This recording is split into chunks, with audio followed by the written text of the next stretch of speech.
Now, when you're seeing the same things happen again and again and again, the washing, the toys, the things you stand on, it can be really hard to maintain a happy heart. But I can assure you the long-term impact is worth it.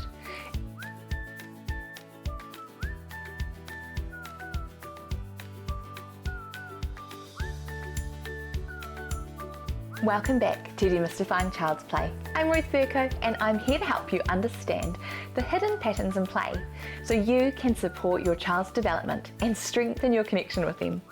Today, we're diving into two powerful parenting tools, play schemas and the love language of acts of service. We'll explore what play schemas are, how they show up in everyday play, and how acts of service can support them. Plus, I'll give you practical ways to nurture these play instincts while filling up your child's love tank. So let's get comfortable. Whether you're out on a walk, catching a rare moment of quiet, or multitasking around the house, let's dive and explore the last of the 5 love languages, which is acts of service, and how we can incorporate it into our everyday play. And as I've said in the previous episodes, this series is based all around the 5 love languages of children by Gary Chapman, which I highly recommend you get your hands on. And we are very nearly at the end of the series, which means there's a little bit of time left to join the mailing list. Everyone on the mailing list will be in the draw to win a copy. No matter where in the world you are, as long as you get post, you can be in the draw to win. So head to playschemas.com to join the mailing list before the end of March 2025. And if it's after then, don't worry, join anyway. I'll be adding regular updates and other things that you might want to win or might be able to get along the way. So, before we get started, also please don't forget to follow us on Instagram at play_schemas, and please leave a review so we've got more parents who can journey with us. Okay, so if you're new here, what are play schemas? It's spelt SCHEMAS, which is a bit interesting to begin with. And what play schemas are they repeated patterns of play that help children learn and make sense of the world. They're not just random habits, they're essential to cognitive, physical and emotional growth. So acts of service, how does this fit in? Now this love language in action is parenting. At its core, parenting is a service-oriented vocation. We're always serving our kids, our families, from changing nappies to cutting up little tiny sandwiches. We serve our children and our families constantly. But when acts of service are a child's primary love language, these daily tasks become more than just routine. They become a way to fill their emotional tank. You can certainly listen to this episode as a standalone, but do go back and listen to the other ones in this series, because acts of service is just like the love language of giving gifts.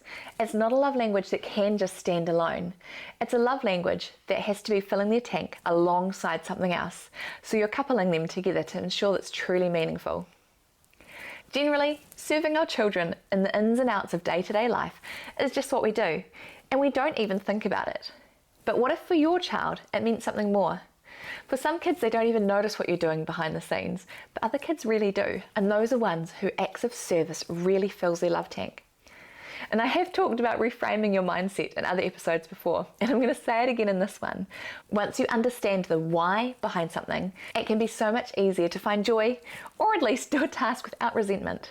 For example, with play schemas, knowing that your child is working through the transformation schema when they come to you with pain all over their body can help you not freak out, stress less, and just embrace it more. Or helping you know that taking that little bit more time to show your child how to put on their shoes rather than just shoving them on, which we all do, could be the little bit of the love tank they need filling before you head out the door, which could be all the difference between a successful outing or just wishing you'd stayed home. Now, unlike gifts, which is tangible, acts of service show love through actions, by doing things for your children, and they're generally things they cannot yet do for themselves, or they're in those early stages. And while all love languages change and adapt as your child grows and matures over time, with acts of service, we shift from doing things for our children to doing things with them, and eventually teaching them how to do it on their own. And this progression builds independence and teaches the heart behind service, not just the action, the care and intention. Now, teaching children the love aspect of service is the absolute key. So whether it's making a meal for care, you might say, I've noticed that someone's going through a hard time, we're going to make them a meal. Or I noticed they've got a new baby in the house. Do you remember what it was like when there was a new baby in our house? Let's make them a meal. Or maybe baking a birthday cake and putting some extra special time into decorating it really beautifully. Showing that love, showing that care behind the service helps them to learn that service isn't something that's just done because you have to do it, that there's heart and care behind it. It could just be preparing a comforting cup of tea. When they see that this service is done with love, they learn that small acts carry a very deep meaning. Acts of service also models responsibility, where by doing things for them that they aren't yet capable of, and then gradually handing over responsibility as they grow, you're showing them that responsibility. It's about showing them how the household works, involving them in caring activities, and fostering an attitude of contribution. Now, in saying this, I'm not saying teach them, let them do it, and then never help them again. If your child calls for help, still help them. You might be helping them fully, or it might be in a more guided way, but ensure you're listening to your child. Even if they've tied their shoelaces a million times, if they're asking you to do it today, they might just need that little bit more of love, or it might be a day where they've just got muddly hands and a muddly brain and they just need that little bit of guidance. So make sure while you're doing it for them, doing it with them, and then letting them do it on their own, if they call for help, listen, hear, and help them. Now, as with all the love languages, love language is best expressed unconditionally, without expecting anything in return. The goal is not just to complete tasks, but to nurture a mindset of serving others with a happy heart. So for example, if you're asking a child if something needs to be fixed, then if you sit down and help them fix it, it's an act of service that teaches patience, problem solving, and care. Another act of service could be donating toys to a second-hand store or to families that need it. You're showing them the act, you're showing them the kindness, but then there's nothing expecting in return. You're not going to get paid for the toys, the family might not even say thank you, they might not know you've given it to them, they don't then get to buy a new toy. It's giving out of the love, giving out of the care. And the earlier you start teaching this, the easier it is.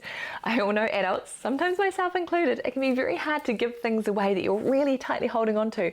Then you realise, such as some clothing items, I haven't actually worn it in 3 years, why am I holding on to it? So the more you model it with your own things as well as your children's things, the more they'll see the heart, they'll see the care, they'll see the reason behind this act of service, and they'll learn to love and be loved through it too. Okay, so I'm not actually going to go through all the 10 play schemas today in acts of service. I'll go through a couple, and what you'll see is acts of service really is just doing things alongside your children. So it does link very easily with quality time, but with it you're seeing how you can serve your child. So it might be working to set up an activity just that little bit more special, or it could be helping them tidy up a little bit more than you usually would. So having a think how you can just use the normal activities you do with the play schemas, but serving and being a service through it. And also how they can serve each other. So it could be you're modelling how to serve one child, then they learn how to serve another child. So it's all that gradual learning. Okay, so 2 examples for schemas. We'll start with the positioning schema. So if you're thinking how to put positioning schema and acts of service together, which is positioning when your child loves arranging objects in neat rows or patterns, what you can do is engage with them. Sit down and help them sort the blocks. So your acts of service, you're helping them, or lay out their train tracks. But with this, with anything with positioning, always ask how you can help them. Don't assume. They might be making this elaborate pattern that you don't quite understand because their brain's working a different way to you. That is okay. So ask them what they're doing and ask them how you can help work alongside them. Another way could be setting up a really special space or an area for them to do this. So doing the positioning, the patterning. It could be maybe a low shelf where they can arrange their toys freely and have their treasures on display. Or maybe it's helping them keep it safe, maybe from the hands of a younger sibling, or maybe even the tail of a dog. For us, we've got a bench seat, which is a little bit too high for our youngest to climb up on his own. So our oldest knows he can play and put things at the back of it and they won't get touched and messed with, as opposed to being on the floor, which we had an elaborate setup the other day. But of course, my youngest wanted to be in there and play with him, and things kept on being taken out, which really upset the older one. So sometimes an act of service is being that protector. So it's saying, yeah, while you go to the toilet, I'll make sure nothing gets touched. And that's a really strong act of service. So another one could be the transformation schema. So how you can link transformation and acts of service. This is when kids love mixing, smashing, changing materials, and they're drawn to transformation play, imaginative play. So instead of seeing the mess as a hassle, change your mindset, reframe, turn it into a shared activity. You could think about the language that you use and ask what they would like to be set up and how you can help them. If you come into it being like, oh, it's just another messy activity, or, oh, make sure you keep it in the area, again, tone of voice, which is words. If you're coming to it like that, it's not going to fill their bucket, even if you do a really good act of service with setting it up beautifully. If you're thinking about your tone of voice, which is your words, and the setup, maybe some quality time, this is how they all go hand in hand, you can really fill their bucket. Another idea of acts of service is if you've got the space either inside or outside, you could set up a safe semi-permanent area designated for this messy play, where they've got materials laying out, you could maybe just put a mat, or maybe it's helping them clean up. It's providing them a space that they can work in, that you can work in, and that they're able to use constantly. That's an act of service. Now, acts of service are constant. As a parent, you are doing things again and again and again. It may feel like Groundhog Day when you look around at the floor and you're like, didn't I just tidy this 5 minutes ago? Or you look at the floor and think, I'm sure that was vacuumed recently. Things are constant, and all those mundane tasks are actually all acts of service. Now, when you are seeing the same things happen again and again and again, the washing, the toys, the things you stand on, it can be really hard to maintain a happy heart. But I can assure you the long-term impact is worth it. As children grow, they recognise the service that has been done for them, and the goal is to help them notice and feel comfortable at serving others in return. One thing I've really noticed is our youngest, who's 1.5, is showing acts of service already. He knows that when we're getting ready to go out, we need to get all our shoes out and put them on. So as soon as we say we're going out, we need to get our shoes on, he listens and he grabs all of our shoes. Sometimes he gets a bit frustrated when he grabs me my sandals and I really want to put on boots, and I have to try and explain to him I love that he's helped me, but that's not what I want. But that's an act of service. He knows what happens, he knows what's coming up next, and he's serving. He'll literally go all around the house finding the people to give them the shoes he thinks they need to wear. So starting them early and praising them for it, but I've shown him all of this acts of service while I get him ready, so he's helping me get ready, which is really quite cool. So do have a look to see if your child is actually showing you already acts of service and you haven't really noticed.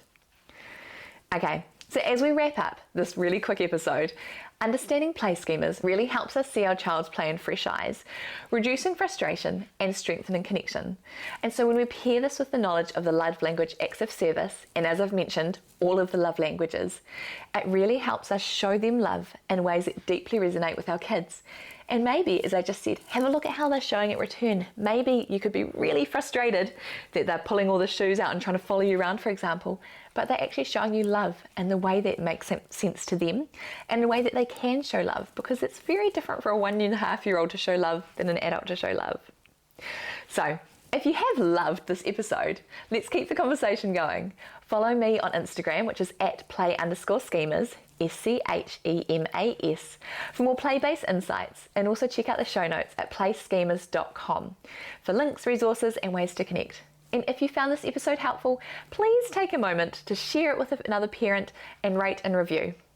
And until next time, remember, today is a great day to play, and it's a great day to show your kids love in the way they best receive it.